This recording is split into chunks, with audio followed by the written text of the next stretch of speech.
नमस्कारम students, आज की video में हम पढ़ेंगे इंग्लिश की बेसिक चीज़ें। इंग्लिश की ये जो बेसिक चीज़ें हम पढ़ेंगे, अगर आपको ये नहीं बनती हैं तो आप इंग्लिश पढ़ना और लिखना ये सीखने में आपको बहुत ज़्यादा प्रॉब्लम होगी और आप धीरे धीरे इंग्लिश से इंटरेस्ट भी खो सकते हो। तो ये जो चीज़ें रहेंगी एकदम बेसिक चीज़ें। अगर आपको इंग्लिश पढ़ना लिखना अभी कुछ नहीं आता तो अगर आप ये चीज़ें सीख लो तो आप धीरे धीरे आपको पढ़ना लिखना सब आने लग जाएगा। और अगर आप ये चीज़ें नहीं सीखोगे तो पढ़ना लिखना आप नहीं सीख पाओगे। तो आइए स्टार्ट करते हैं। इसमें हम 3 चीज़ें पढ़ेंगे बेसिक चीज़ें। पहले तो ये ABCD से शुरू करेंगे, एकदम जीरो लेवल से, एकदम बेसिक लेवल से स्टार्टिंग करेंगे कि इसको क्या प्रोनाउंस करते हैं, ABC यहाँ पूरा Z तक पढ़ेंगे हम।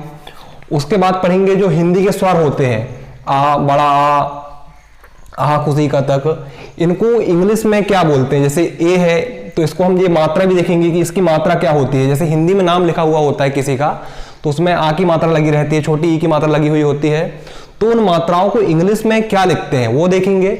इसके बाद हम जो अपनी हिंदी वर्णमाला के व्यंजन हैं वो देखेंगे। का, खा, इनको इंग्लिश में क्या पढ़ते हैं। का को के पढ़ते हैं, खा को केच पढ़ते हैं, ऐसा पूरा ज्ञानी तक पढ़ेंगे हम लोग। और ये आपने एक बार पढ़ लिया और बार बार लिख लिख के बोल बोल के प्रैक्टिस कर लिया तो आपका जो बेस है एकदम क्लियर हो जाएगा। जैसे घर बनता है तो उसका बेस रखते हैं, नींव रखते हैं। तो ये इंग्लिश पढ़ने और सीखने की नींव है। अगर आपकी ये नींव अच्छी हो गई तो इंग्लिश में आप बहुत आगे तक ग्रो कर सकते हो। आइए स्टार्ट करते हैं। सबसे पहले हम लोग इनका प्रोनाउंसिएशन देखेंगे कि क्या करते हैं। इसको देखिए, ए दोनों का प्रोनाउंसिएशन सेम ही होगा, कैपिटल लेटर स्मॉल लेटर का। बट कैपिटल और स्मॉल लेटर हमने दोनों लिखा हुआ है तो एक एक बार दोनों को बोल देंगे, ठीक है। A, B, C, D, E, F, G, H, I, J, K, L, M, next N, O, P, Q, R, S, T, U, V, W, X, Y, Z. So student, ये था प्रोनाउंसिएशन, किसको क्या उच्चारण करते हैं उसका। अब हम नेक्स्ट जो हिंदी वर्णमाला के स्वर हैं जो कि मात्राएं बनते हैं उनको देखेंगे कि उनको इंग्लिश में क्या लिखते हैं।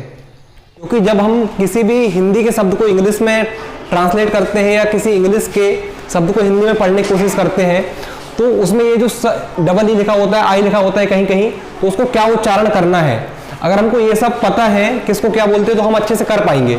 नहीं तो हम अच्छे से इंग्लिश नहीं पढ़ पाएंगे कि कहाँ जो लिखा है उसको क्या उच्चारण करना है, हिंदी से इंग्लिश में और इंग्लिश से हिंदी में, ठीक है।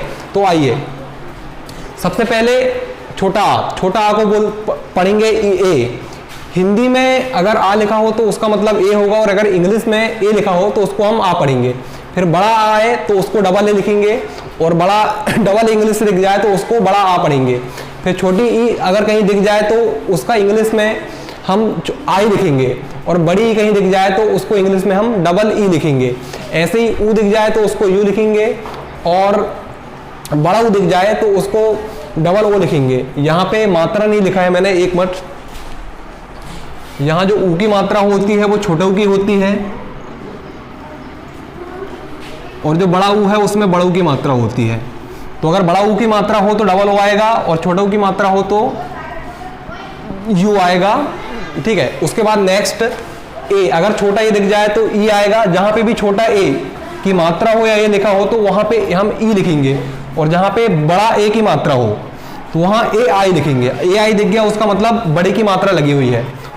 अगर ओ दिख गया तो वहां पे वो आएगा, ठीक है। ये मात्रा देखिए इसका मतलब वो है, या ओ दिखा मतलब इसका मतलब ये मात्रा है। उसके बाद बड़ा ओ आ जाए तो बड़ा ओ में ए यू आएगा। जहां भी आपको ये मात्रा दिख जाए उसका मतलब है कि वहां पे ए यू लिखा हुआ है या फिर ए यू लिखा हुआ है, उसका मतलब ये। उसके बाद अगर हम देखें अम, जहां पे भी अम आ जाए या बिंदी आ जाए तो वहां इंग्लिश में हम ए एन लिखेंगे। जहां पे भी अम आ जाए वहां ए एन लिखेंगे और जहां पे ए एन आ जाए वहां पे हम इसको उच्चारण करेंगे। उसके बाद नेक्स्ट ये आहा खुशी का, जहां पे भी आहा खुशी का दिख जाए, डबल मात्रा दिख जाए, वहां पे आता है ए एच आहा। जैसे हम उच्चारण कर रहे हैं उससे क्लियर है कि आहा, मतलब जहां पे भी ए दिख जाए उसका मतलब यहाँ पे ये लगा हुआ है और जहां पे भी ये दिख जाए इसका मतलब यहाँ पे ये लगा हुआ है। अब हम देखेंगे कि जो हिंदी के व्यंजन हैं उनको इंग्लिश में क्या लिखते हैं। ये सभी जो लिखे हुए हैं ये सभी व्यंजन हैं।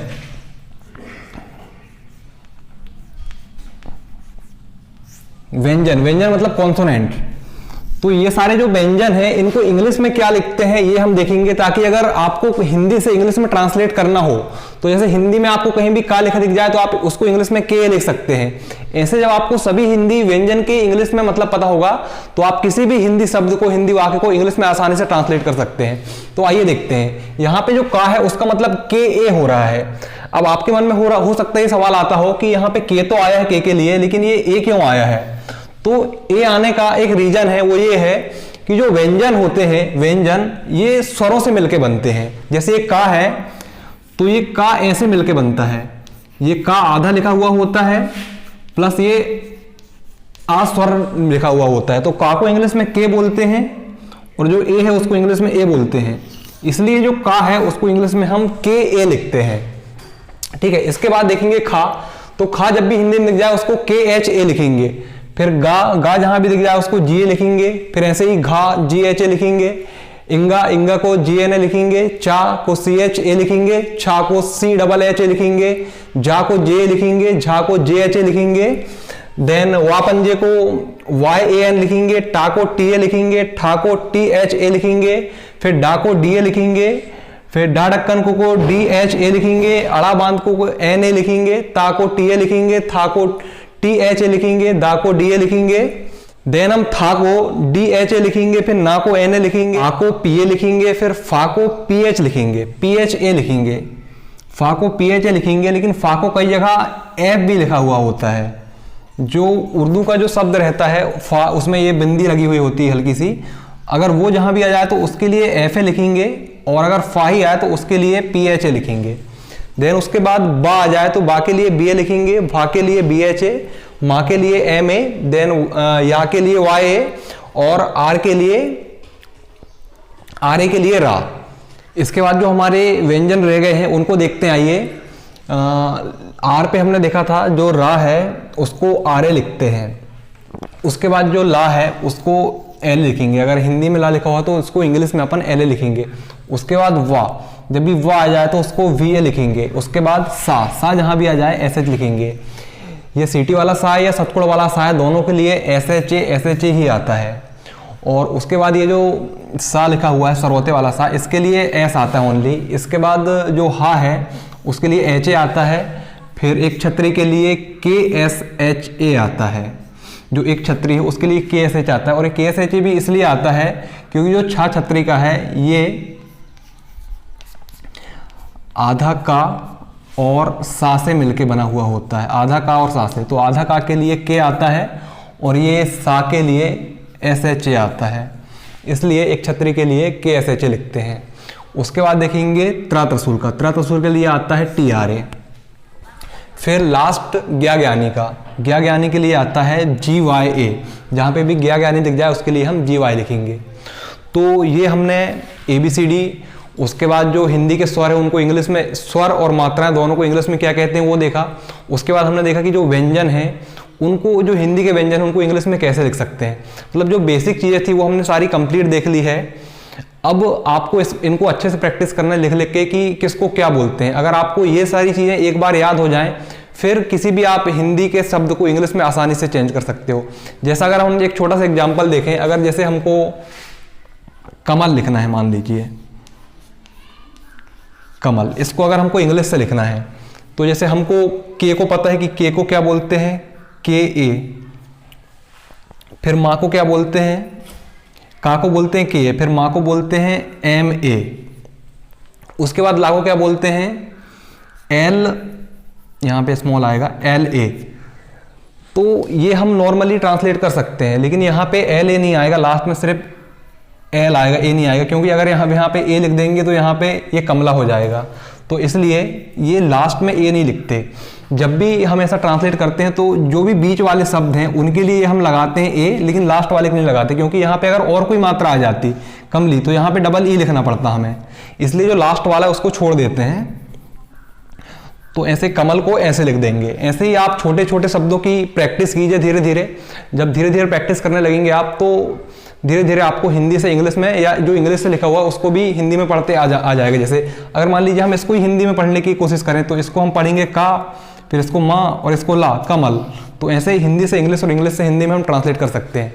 जब आप एक बार ये धीरे धीरे चालू कर दोगे, स्टार्ट करना, फिर धीरे धीरे बुक्स रीड करोगे। आप जहाँ पे भी अटकोगे तो आप देख सकते हो, अगर कुछ इंग्लिश से अटक रहे हैं तो उसको हिंदी में क्या लिखते हैं वो देख लीजिए।